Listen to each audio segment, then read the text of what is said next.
Medo, Maria. Deus decidiu abençoar você. Você ficará grávida e terá um filho, e você o chamará Jesus.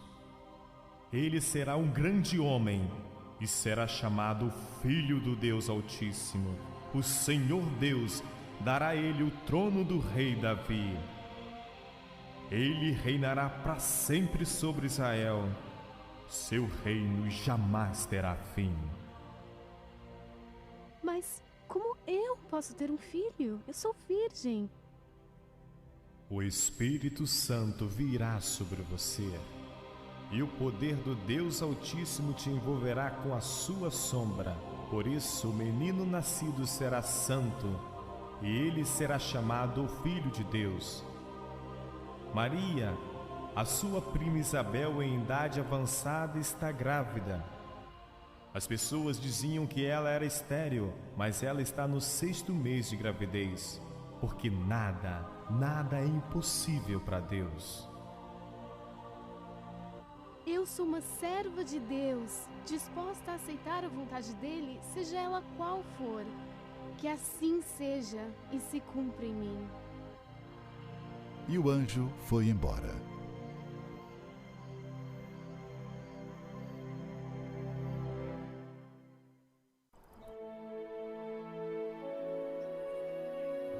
Naquele tempo, o imperador Augusto mandou uma ordem para todos os povos do império. Todas as pessoas deviam se registrar, a fim de ser feita uma contagem da população. Quando foi feito esse primeiro recenseamento, Cirênio era governador da Síria. Então, todos foram se registrar, cada um na sua própria cidade. Por isso, José foi de Nazaré, na Galiléia, para a região da Judéia, a uma cidade chamada Belém, onde tinha nascido o rei Davi. José foi registrar-se lá porque era descendente de Davi. Levou consigo Maria, com quem tinha casamento contratado. Maria estava grávida. E aconteceu que, enquanto se achavam em Belém, chegou o tempo da criança nascer. E Maria deu à luz seu primeiro filho.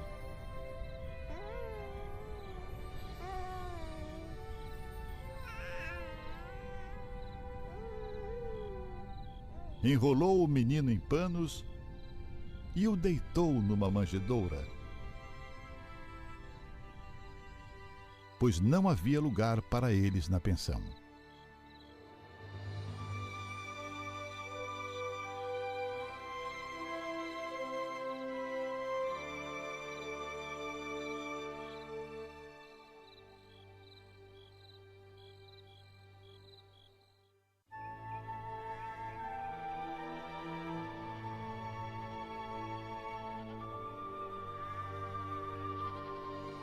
Naquela região, havia pastores que estavam passando a noite nos campos, tomando conta dos rebanhos de ovelhas. Então, um anjo do Senhor apareceu, e a luz gloriosa do Senhor brilhou por cima dos pastores. Eles ficaram com muito medo. Mas o anjo disse: Não tenham medo. Eu trago boas novas que será de grande alegria para todos. O Salvador. Sim, o Messias. O Senhor nasceu nesta noite em Belém, a cidade de Davi. E esta é a prova de que vocês o encontrarão, uma criancinha enrolada em panos e deitada numa manjedoura. No mesmo instante, apareceu junto com o anjo uma multidão de outros anjos, como se fosse um exército celestial. Eles cantavam hinos de louvor a Deus, dizendo: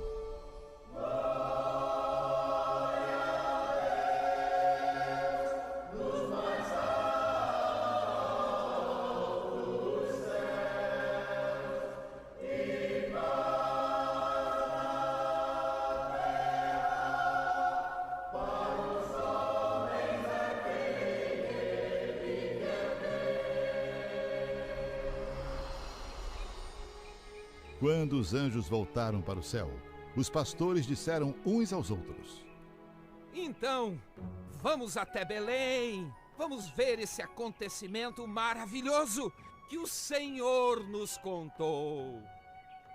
Eles foram depressa e encontraram Maria e José. E viram o menino deitado na manjedoura.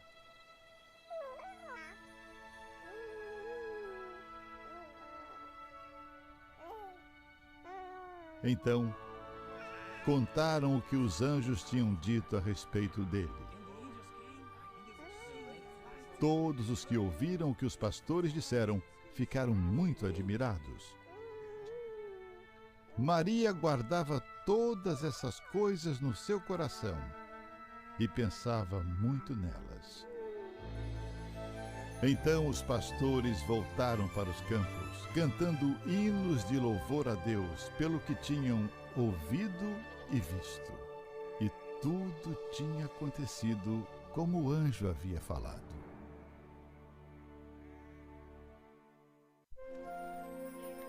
Naqueles dias, Jesus foi da Galileia até o Rio Jordão, a fim de ser batizado por João Batista. Mas João tentou convencê-lo a mudar de ideia, dizendo: Eu é que preciso ser batizado por você, e você quer ser batizado por mim? Deixe que seja assim. É dessa maneira que cumpriremos a vontade de Deus. E João concordou.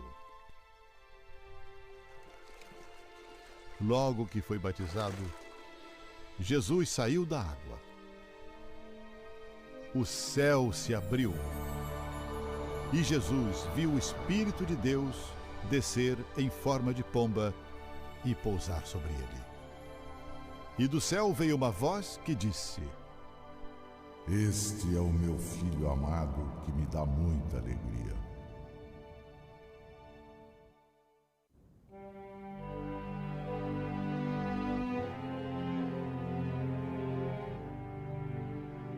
Jesus foi outra vez à sinagoga. Estava ali um homem que tinha uma das mãos aleijada. Estavam também na sinagoga algumas pessoas que queriam acusar Jesus de desobedecer à lei. Por isso ficaram espiando Jesus com atenção, para ver se ele ia curar o homem no sábado.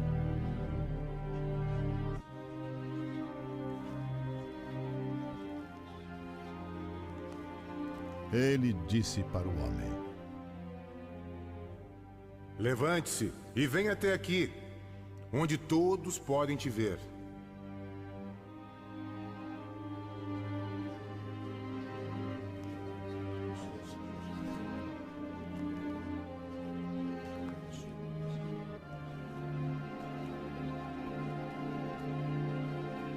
E perguntou aos outros: É lícito na nossa lei fazer o bem no sábado? Ou é um dia para se fazer o mal? É esse um dia para se salvar uma vida? Ou deixá-la morrer?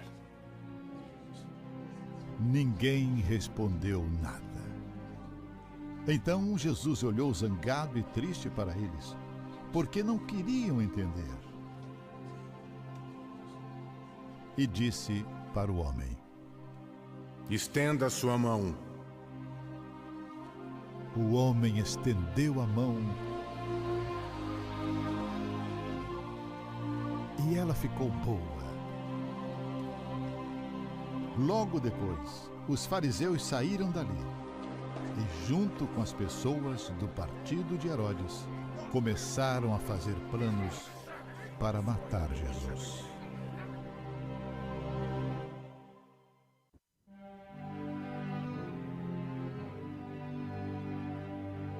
Então levaram aos fariseus o homem que havia sido cego.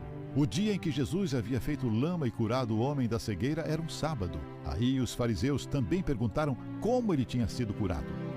Ele pôs lama nos meus olhos e eu lavei o rosto e agora eu posso ver! O homem que fez isso não é de Deus, porque não respeita a lei do sábado. Mas como pode um pecador como esse fazer milagres tão grandiosos? E por causa disso, houve divisão entre eles. Então os líderes judeus chamaram pela segunda vez o homem que tinha sido cego e disseram: Mas o que ele te fez? Como ele te curou? Olha, eu já disse e vocês não me acreditaram. Por que vocês querem ouvir isso outra vez? Por acaso vocês também querem ser seguidores dele? Então eles o xingaram e disseram: Você é que é seguidor dele. Nós somos seguidores de Moisés. Nós sabemos que Deus falou com Moisés, mas este homem nem sabemos de onde ele é. Que coisa esquisita. Ele curou minha cegueira e vocês nem sabem de onde ele é. Sabemos que Deus não atende a pecadores, mas ele atende àqueles que o respeitam e fazem a sua vontade. Desde que o mundo existe, nunca se ouviu dizer que alguém tivesse curado um cego de nascença. Se esse homem não fosse enviado por Deus, eu não estaria curado. Você nasceu com pecado e está tentando ensinar a nós? E o expulsaram da sinagoga.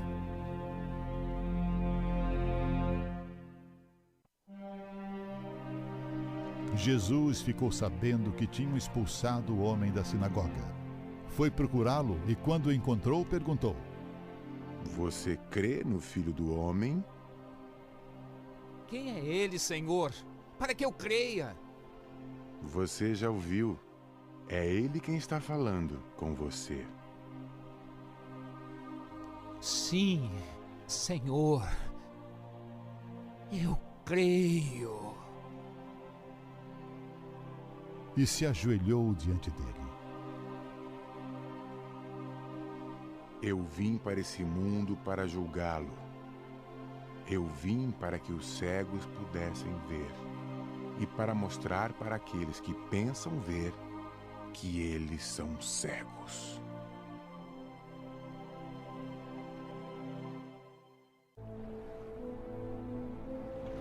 Jesus e os discípulos chegaram à região de Gerasa, no lado leste do lago da Galileia.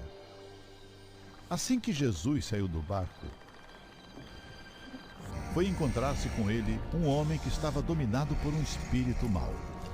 O homem vinha do cemitério onde estava morando. Ninguém conseguia prendê-lo, nem mesmo usando correntes. Muitas vezes já tinham amarrado as suas mãos e os seus pés com correntes de ferro, mas ele quebrava tudo. E ninguém conseguia dominar.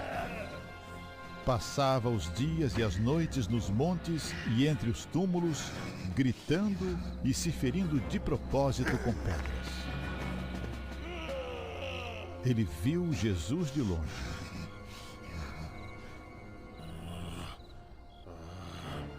Correu e caiu de joelhos diante dele.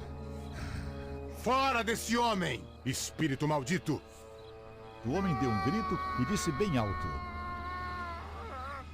O que o Senhor quer de mim, Jesus, Filho do Deus Altíssimo? Imploro em nome de Deus, não me torture. Qual é o seu nome? Legião! Porque existem muitos de nós aqui vivendo dentro desse homem. E pedia com muita insistência a Jesus que não expulsasse os espíritos maus para fora daquela região. Acontece que num morro perto dali havia muitos porcos comendo. Os espíritos pediram a Jesus com insistência: Deixe-nos entrar naqueles porcos! Jesus deixou. E os espíritos saíram do homem.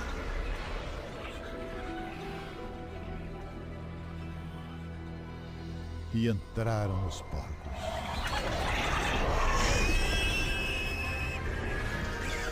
E estes, que eram quase 2.000, se atiraram morro abaixo para dentro do lago e se afogaram.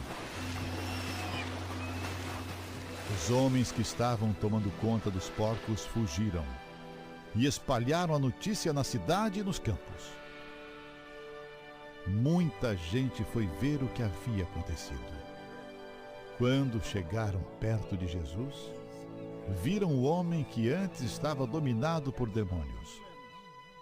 E ficaram espantados porque ele estava sentado, vestido e no seu perfeito juízo. Os que tinham visto tudo aquilo lhes contaram o que havia acontecido com o homem e com os porcos. Então começaram a pedir com insistência a Jesus que saísse da terra deles. Quando ele estava entrando no barco, o homem curado pediu com insistência: Me deixe ir com o Senhor. Mas Jesus não deixou e disse: Não. Volte para os seus parentes e amigos e diga a eles o que o Senhor lhe fez e como ele foi bom para você e como ele foi misericordioso. Então ele foi embora e contava na região das 10 cidades o que Jesus tinha feito por ele. E todos ficavam impressionados.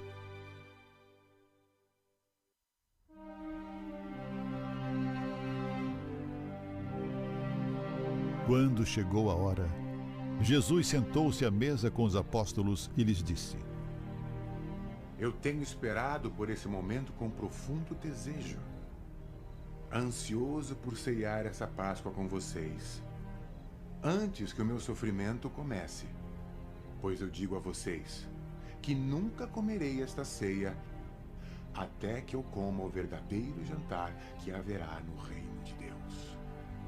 Então Jesus pegou o cálice de vinho, deu graças a Deus e disse: Peguem isso e repartam entre vocês.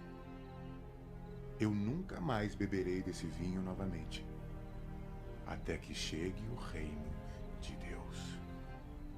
Depois, pegou o pão e deu graças a Deus. Em seguida, partiu o pão e o deu aos apóstolos, dizendo: Isto é o meu corpo, entregue por vocês. Façam isso em memória de mim. Depois do jantar, do mesmo modo, deu a eles o cálice de vinho, dizendo: Este é o cálice da nova aliança feito por Deus com seu povo. Aliança que é garantida pelo meu sangue derramado em favor de vocês. Mas agora vejam, sentado conosco à mesa, está aquele que irá me trair. Pois eu, o Filho do Homem, devo morrer da maneira como Deus planejou. Mas ai daquele que está traindo o Filho do Homem. Então os apóstolos começaram a perguntar uns aos outros quem seria o traidor. Tiveram uma forte discussão sobre qual deles deveria ser considerado o mais importante. Então Jesus disse: Nesse mundo, os reis e os governadores têm poder sobre o povo e são chamados de amigos do povo. Mas entre vocês, o mais importante deve ser como o menos importante, e o líder deve ser como um servo. Quem é o mais importante? Quem está sentado à mesa ou quem está servindo? Entre vocês, eu sou como aquele que serve. Vocês têm estado sempre comigo nos meus sofrimentos. Por isso, assim como meu pai me confiou o governo em seu reino, eu também confio o governo a vocês, e vocês vão comer e beber à minha mesa no meu reino. E sentarão em tronos para julgar as 12 tribos de Israel.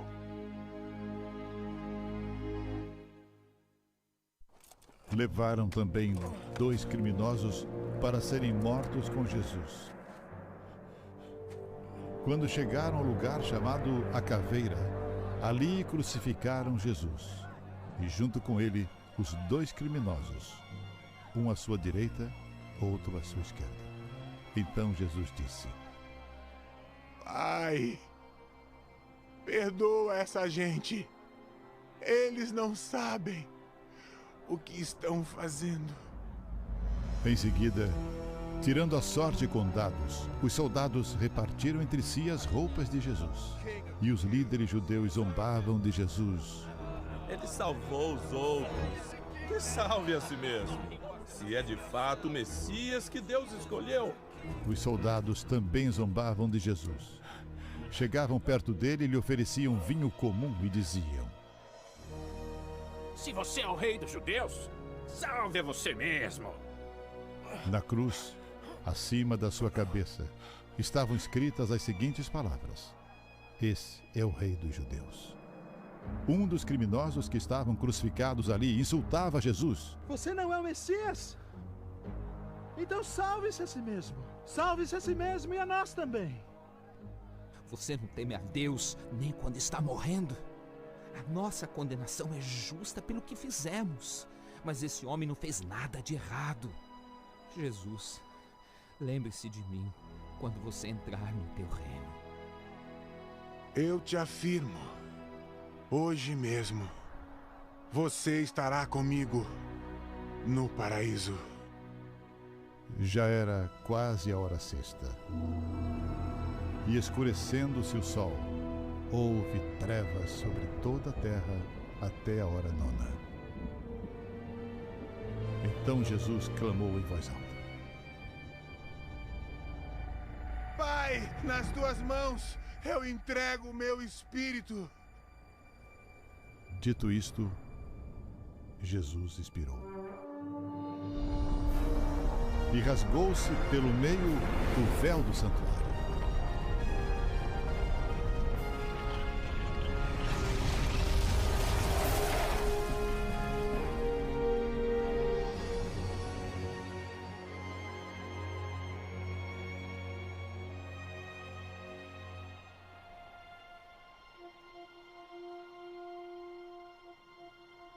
Vendo o centurião o que tinha acontecido, deu glória a Deus, dizendo: Verdadeiramente, este homem era justo.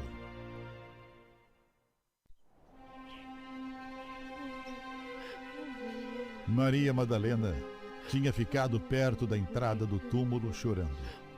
Enquanto chorava, olhou para dentro e viu 2 anjos vestidos de branco sentados onde tinha sido posto o corpo de Jesus. Um estava na cabeceira e o outro nos pés. Mulher, por que choras? Porque levaram embora o meu Senhor e eu não sei onde o puseram. Depois de dizer isso, ela virou para trás e viu Jesus ali de pé, mas não o reconheceu.